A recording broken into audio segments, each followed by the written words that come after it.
Hey guys, I'm back again with a brand new video for you all, and today we'll be talking about top 10 secret mons that are gonna be good in next season Go Battle League Great League. And by secret meta, I mean the Pokemon that are good until this season and are going to be good in next season as well, but not a lot of people are talking about it. Like the Pokemon that didn't get much of the buff or any buff, but are still going to be amazing to run in the next season. And the great part is most of these Pokemon might have been already built at some point in our team or in our arsenal, and really not a lot of work to do to build this Pokemon. So without any further ado, let's start the video.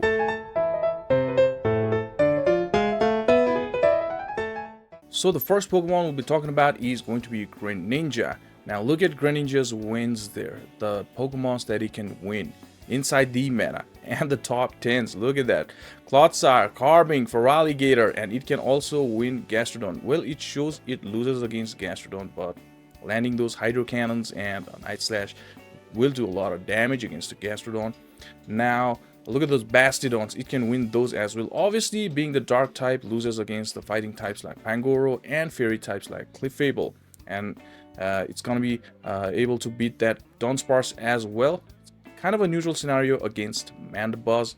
Well, Hydro Cannon does very good amount of damage and hits hard as well. And not only meta, look at its other wins. It is actually showing Charjabug. It beats Charjabug. No, it loses to Charjabug. But landing Hydro Cannon and be able to get the shield from Charjabug with a Night Slash, and that's how you're gonna win it in one shield. That is why PVPOKE is showing it can win against Charjabug, but it's going to be very difficult. And Bastiodon, it can beat Feraligatrs and Carbinks and Clodsire. Obviously, being Dark loses to fairies like Clefable and also stuff like Wigglytuff. And being Water loses to Jumpluff. And Azumarill, the fairy type, and Machamp, the fighter, obviously it loses against those. But this is a very interesting pick, and not a lot of players, not a lot of people are talking about Greninja in the Great League. Obviously, it's going to be very glassy, very hard to handle as well. But if you can do that, then it's going to be a beast. And moving on to another one, it's going to be Guzzlord. Now, talking about Guzzlord, damn, this is Dragon and a Dark type. Absolutely beats Feraligatr, absolutely beats other water types, and absolutely beats the meta. And also against the Mud Boys, it can be very good. Now it can also beat that Licky, which is going to be meta. It is inside the top 20 rankings in the PVPOKE for the next season, the Licky. And Guzzlord is ranked 43, which is pretty decent. And obviously, being the Dark and Dragon, loses against fairies like Clefables, and being the Dragon, loses against the seeds like Bastiodon. Dark loses against Pangoro, but it can win against Mandibuzz, right? It's going to be neutral against Dunsparce. It can win against Gastrodon as well. It can win against Feraligatr. And Clodsire, it's going to be neutral. It shows it loses to Clodsire, but it is a neutral scenario. And remember the previous season or the season until now, it could beat stuff like Quagsire, Whiscash, the meta, and the Talonflames and the Skeledirge, right? Except the fighters and fairies, this guy is a beast and monster, you know. And Lantern, it absolutely walled Lantern, and obviously is going to be good in next meta as well.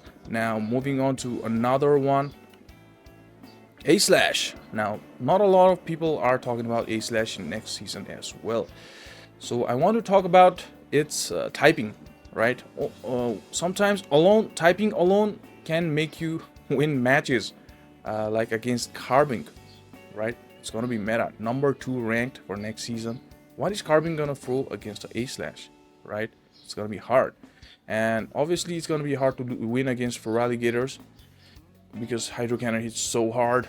And Gastrodon, being the Mud Slap user, and A-Slash is a steel, so it's going to lose to that. It's going to be neutral against Dunsparce. And yeah, neutral because Dunsparce needs to land that Drill Run.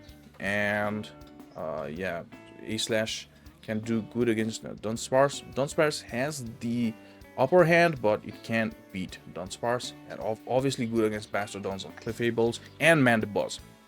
So yeah, and also good against Clodsire. Look at how many it can beat in the top 10 meta there. Clodsire, Carbink, Bastiodon, Clefable, Mandibuzz. Like 5 out of 10. That is pretty good.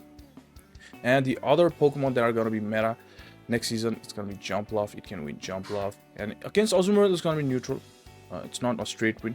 It's going to be neutral. Obviously, going to be very, very weak against those Talonflames and Skeletorges. So if you use A-Slash, you better bring the counter for those guys. And yeah, this is going to be another interesting pick. And very decent ranking. Look at that. It's almost in the top 30s for the Open Great League.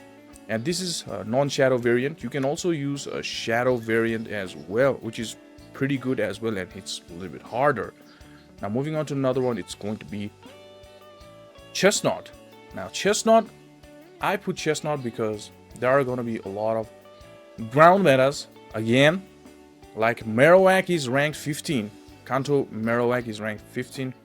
And this guy is gonna like absolutely wall those stuffs. And Gastrodon is gonna be meta, so Chestnut is gonna wall those things.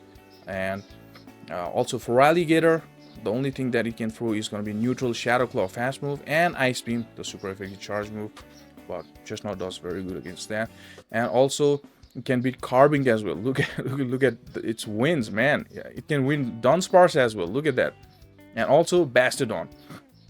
Now in top 10, how many Pokemon can it win? Carbink, Feraligatr, Gastrodon, Dunsparce, Mandibuzz, and Bastiodon. That's how many it can beat. This guy is going to be very good. Obviously loses against Charjabug, Talonflames.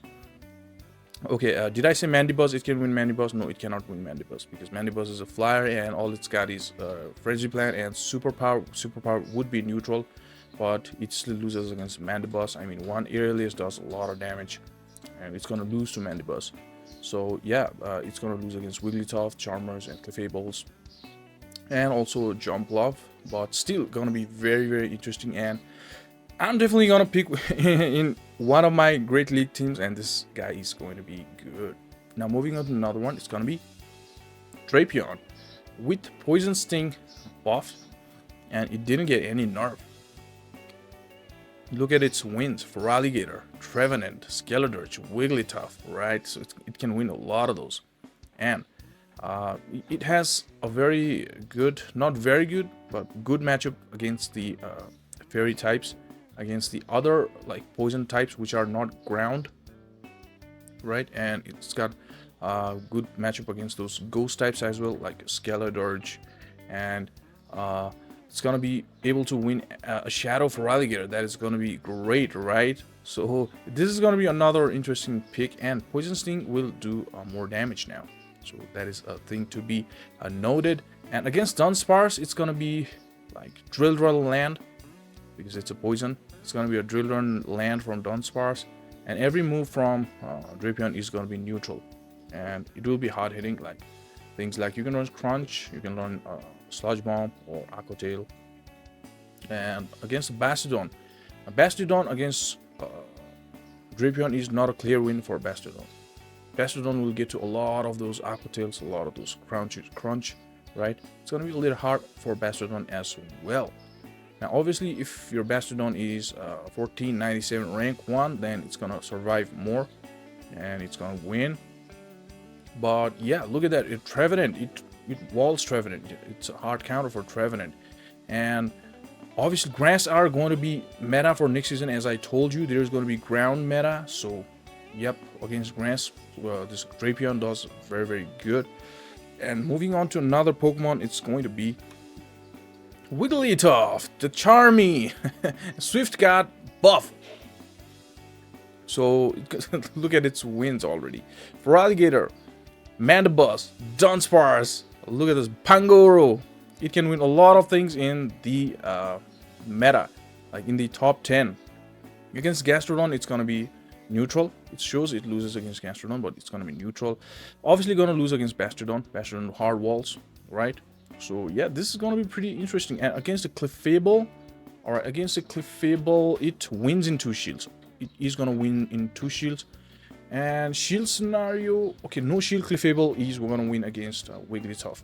But in 2 shields, Wigglytuff is gonna win against Clefable. So it's gonna win a lot of Pokemon's in the top 10 meta, and even if it's not in the top 10 meta, look at its wins. Azumarill, right? You can be able to win Azumarill as well.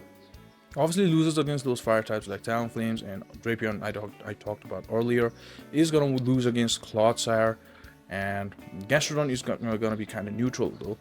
And yep, that is it. And keep in mind that there are going to be a lot of fighters in the next season meta, like Pangoro, so Wigglytuff can be a very interesting, very good pick. So moving on to another one, it's going to be Ferrothorn. There we go, one of my favorite. And look at its wins. Like Clodsire is going to have difficult time against Ferrothorn as well. And Carbing's got nothing to throw at a Ferrothorn. For Alligator, no problem. Ferrothorn is going to win for Alligator. And Gastrodon, Ferrothorn is going to win. So look at that. Top 5 meta. Top 5 in the rankings for the next season. Ferrothorn is going to beat those. And he can win Dunsparce as well. Look at it. Its wins, man. It can win everything in the meta except everything in the top 10 except Pangoro. Now against Mandibuzz, it's going to be neutral. You have to land 2 Thunders to win against Mandibuzz. That is why it's showing it can win against Mandibuzz. Look at its wins, man. It can win everything in the top 10 except Pangoro. Damn. Ferrothorn is going to be best pick. And it is ranked 92. It's quite low. It shouldn't be that low. The Pokemon that can beat top 10 meta, 9 out of 10 is like 92 ranked for next season. It should be higher. At least for me, it's definitely gonna be higher. And Ferrothorn, I'm gonna run Ferrothorn for sure. And moving on to another one, it's going to be Oranguru. Again, fighters are gonna be in the meta. Oranguru, the confusion user, is gonna be wild. Brutal Swing will load much quicker, so that is gonna be very cool. And it's gonna lose against those Mandibuzz. Obviously, confusion is resisted, and we're gonna lose against Talonflames, Jumpluff, Dunsparce, Charjabug. Now Dunsparce is gonna be neutral, and yeah, it can win Shadow for Alligator. Gonna win the #1 Pokemon in the next season, Clodsire. So that is how strong this is gonna be. And also from fairy types, like Wigglytuffs, right? It's gonna win those. And Gastrodon is gonna be neutral. Oranguru is like ranked 110. That's quite low, but it is definitely gonna be a very good pick for the next season. And moving on to another one, it's going to be Nidoqueen. Nidoqueen is like any Charmer has got nothing to do, nothing to throw at Nidoqueen. Any like fairy like Carbink, what is Carbink gonna throw against Nidoqueen? It hard walls them. And against Mandibuzz, it's gonna be neutral, but Mandibuzz has slight upper hand. But yeah, I call it as neutral. It's gonna win against fighters, right? Being a poison type. Now it's gonna win against Bastiodon, Clefable. It can also win Pangoro and Dunsparce, and not Gastrodon. Gastrodon is gonna be able to beat Nidoqueen, and like Feraligatr is gonna be able to win Nidoqueen, landing that hard-hitting Hydro Cannon. Now, except Feraligatr and Gastrodon, I see everything that Nidoqueen can beat in the top 10 meta. Right, so it's gonna have 8 out of 10 wins for top 10 most like the best Pokemons for the next season. So this is gonna be really interesting. Now, like I have uploaded a video of Nidoqueen. I used Nidoqueen in the Open Great League in this season, just like 2 or 3 days before this video. So do check that video out as well. And Nidoqueen is gonna be a good pick. Now moving on to another one, it's gonna be Diggersby, the fat boy, ranked 25 for next season, right? So it's gonna have, look at that, clear win against Bastiodon, good win against Clodsire, win against Dunsparce, a lot of the Pokemon in the meta, right? And there are gonna be some neutral things like, okay, it's gonna win Gastrodon as well. Will lose against Feraligatr, that Hydro Cannon, damn. So it's gonna win almost half, like over half of the Pokemon in the meta, like. That's gonna be crazy. So obviously we have to watch out for those fighters, Machamps, Pangurus, and there are gonna be other fighters as well. And yeah, the water types. But yeah, Diggers, the fat boy, is gonna be the amazing fat boy. It's gonna win a lot of Pokemon, so this is gonna be a very interesting pick. And Quick attack is going to be its fast move, and look at that, hyper beam instead of fire punch. Scorching sands and hyper beam. Now doing that, like some of the flyers are not gonna, like, you know, like Altaria are not gonna hard wall Diggersby. Hyper beam is gonna do some neutral damage, but Altaria's usage is gonna drop vastly because of that sky attack nerf. This is going to be very interesting Pokemon, and that is it, guys. Those were the top 10 Pokemons, and then, like, it's gonna be the top 10 secret meta. I call it secret meta. And I hope you like this content, and if you like the content, leave a like and comment, and please subscribe to the channel. Thank you so much, guys.